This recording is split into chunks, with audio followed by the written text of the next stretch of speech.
Hola, buenas tardes. Vamos a ver un poquito sobre preguntas y respuestas rápidas como una especie de repaso al examen nacional. Esto lo hago para un amigo muy querido que hasta ahorita no ha quedado. Recordemos un poco de las hormonas.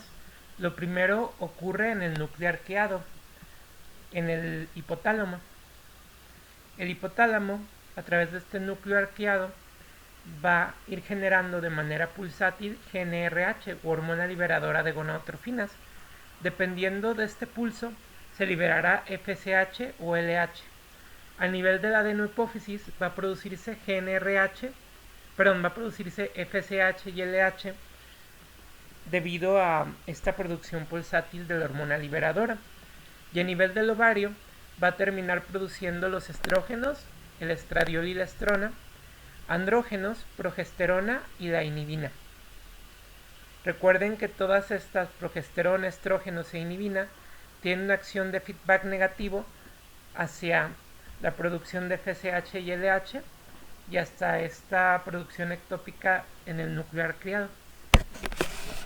Recuerden que la FSH y la LH producen la luteinización, el aumento de temperatura y la ovulación en el caso de la LH, y el FSH va a estimular la granulosa, la producción de estrógenos y el desarrollo del folículo.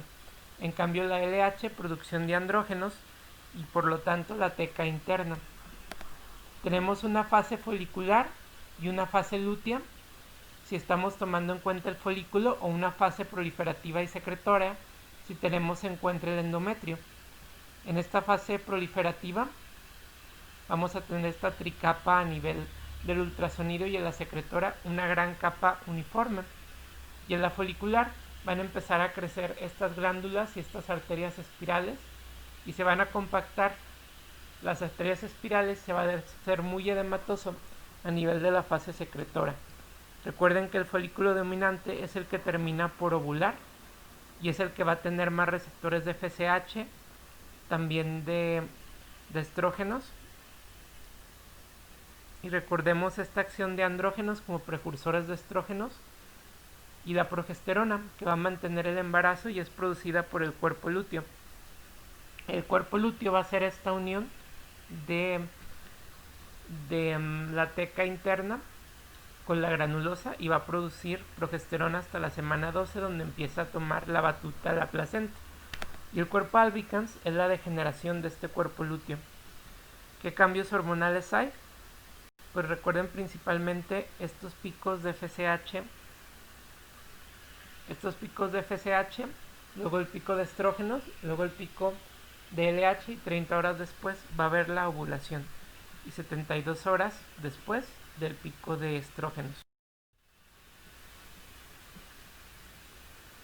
Y aquí tenemos otra vez un repaso. Tenemos el núcleo arqueado. Este núcleo arqueado va a tener esta secreción de GnRH pulsátil, esta producción luego en la adenohipófisis de FSH y LH, y a nivel del ovario el estradiol, progesterona y inhibina. Hay que tener en cuenta que el estradiol va a alcanzar su concentración máxima a las 72 horas antes de la ovulación, el estradiol, y 30-38 horas después del pico de LH va a haber la ovulación. La LH va a inducir ovulación y cuerpo lúteo y va a producir testosterona o androstendiona. Los ovocitos, recordar que siempre se encuentran en profase 1 de la meiosis y van a iniciar desde esta profase 1 de la meiosis cuando se inicia un ciclo menstrual y son seleccionados. Son de 8 a 12 folículos los que son seleccionados en cada ovulación y hay un folículo dominante que es el que se va a terminar secretando. El FSH estimula granulosa y estrógenos, LH, luteinización y andrógenos y teca. El folículo, con una mayor cantidad de granulosa, receptores de FSH y que va a producir más estradiol, es el que va a terminar ovulándose. El resto se va a trecear. Vamos a ver un poco los cambios que hay a nivel cervical. El estradiol en el endocérvix va a ser un moco más fluido y si lo observamos en un portaobjetos va a haber este patrón en el lecho. La progesterona va a generar este espesamiento del moco y va a haber esta consistencia filante. En las mamas se va a estimular la producción de glándulas acinares con un aumento de volumen y dolor a la palpación de los senos, lo cual es muy frecuente a través de esta producción de progesterona. También esta producción de progesterona va a elevar la temperatura basal 0.5 centímetros y así es también el método de la temperatura en cuanto a anticoncepción. ¿Qué va a ocurrir en el endometrio cuando está la fase proliferativa? Lo que va a hacer es que al haber secreción constante y creciente de estradiol, las capas del endometrio van creciendo, se elongan las arterias espirales y en el ultrasonido vamos a poder ver como una tricapa. En cambio, en la fase secretora se va a ir haciendo el útero más edematoso. Esto es debido a que la progesterona va a reorganizar las glándulas secretoras de glucógeno y va al mismo tiempo inducir un enrollamiento de las arterias espirales. En el ultrasonido vamos a ver un endometrio como una estructura firme y brillante. ¿Qué capa de endometrio se va a desprender durante la menstruación? Solo la capa funcional, donde van a estar estas arterias espirales y las glándulas, quedando una pequeña capa. Cuando no se están quitando estas capas, va a haber luego más riesgo de cáncer de endometrio cuando no hay una correcta estimulación hormonal por ciclos anovulatorios, como sucede en el síndrome de ovario poliquístico. Recordemos que los cólicos menstruales y muchos de los síntomas del síndrome premenstrual es debido a las prostaglandinas, en particular la prostaglandina F2-alfa. Esta esta prostaglandina F2-alfa se libera en el endometrio en respuesta a la progesterona y va a inducir contracciones causando el dolor y también suele causar varios de los síntomas premenstruales.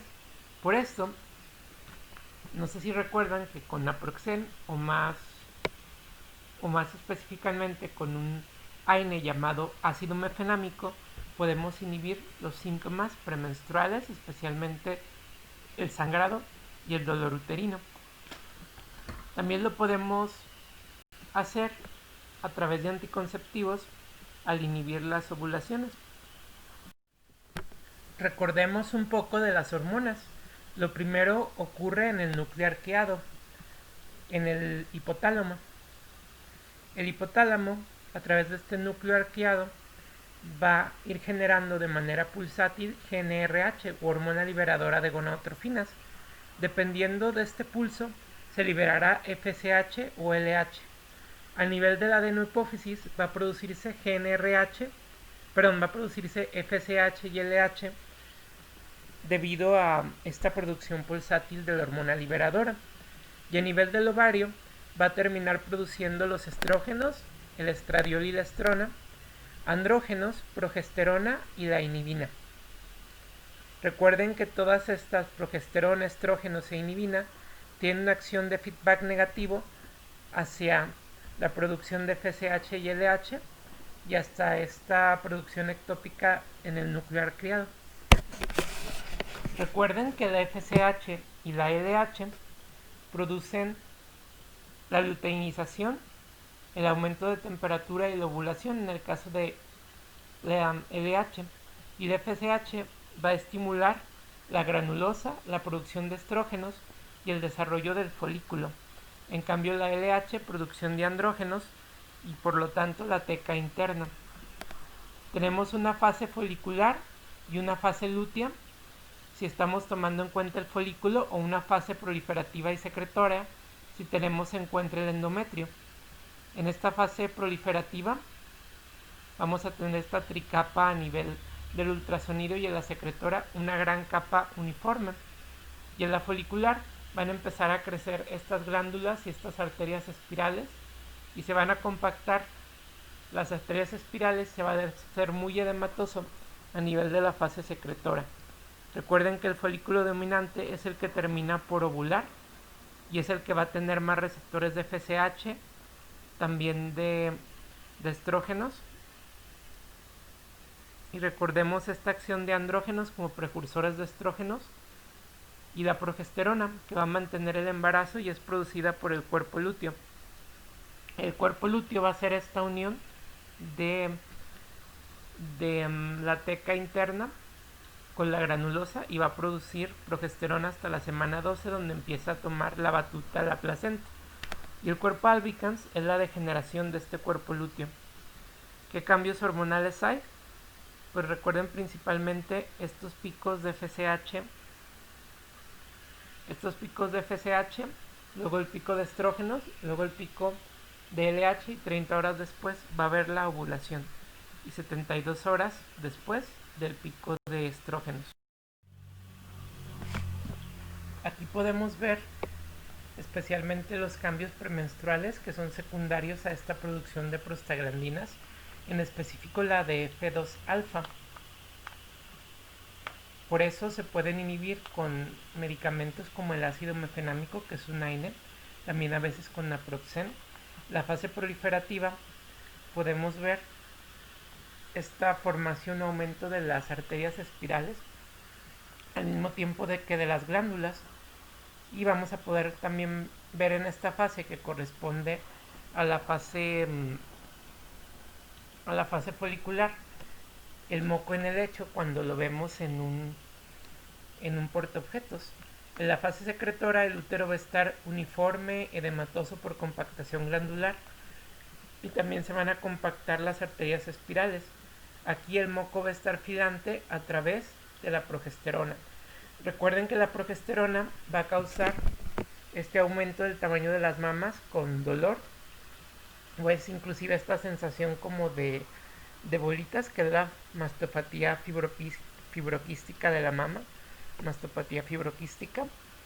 Las prostaglandinas, especialmente esta F2-alfa, que va a causar el síndrome premenstrual y puede ser inhibida por ácido mefenámico, y también este moco filante que va a corresponder a la segunda fase, a la fase secretora, porque recuerden que esta progesterona se va a empezar a producir a través de este cuerpo lúteo. Y también recordemos la función de todas las hormonas. El de la GnRH, al liberarse pulsátilmente, la producción de FSH y LH en la adenopófisis. La FSH va a actuar sobre la capa granulosa, la producción de estrógenos, y ayuda a ir evolucionando al folículo y a llegar a este folículo dominante que inicia en profase 1 de meiosis. Y esta hormona luteinizante que pues hace la luteinización, este pico premenstrual, el aumento de temperatura y también este moco que va haciéndose filante al estar produciendo progesterona a partir del cuerpo lúteo. Y también recuerden que a nivel de la teca interna va a producir andrógenos.